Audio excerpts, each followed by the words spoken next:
যদি কেউ সেই পুরনো কায়দায় দলবাজ প্রশাসকদের মতো আচরণ করে, তার পরিণতিও ফ্যাসিস্ট মুজিববাদীদের দোসরদের মতোই হবে।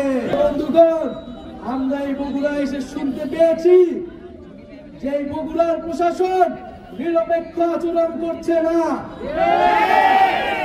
24-এর গণঅভ্যুত্থানের পরে আমাদের দাবি নিরপেক্ষ প্রশাসন, নিরপেক্ষ পুলিশ এবং নিরপেক্ষ আদালত নিশ্চিত করতে হবে। যদি কেউ সেই পুরনো কায়দায় দলবাজ প্রশাসকদের মতো আচরণ করে, তার পরিণতিও ফ্যাসিস্ট মুজিববাদীদের দোসরদের মতোই হবে। 2018 সালের যারা ডিসি ছিল, যারা ভোট ডাকাতি করেছিল, তাদের কি পরিণতি হয়েছে? যারা 18 সালের নির্বাচনে নির্বাচন কমিশনার ছিল, তাদের কি পরিণতি হয়েছিল? এই দিন নয়, দিন কিন্তু সকলেরই আছে।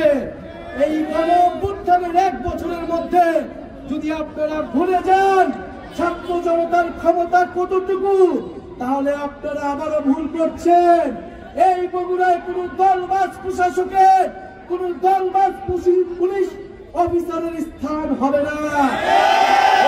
প্রশাসককে, বগুড়ার পুলিশ, বগুড়ার আইন আদালতকে নিরপেক্ষ আচরণ করতে হবে।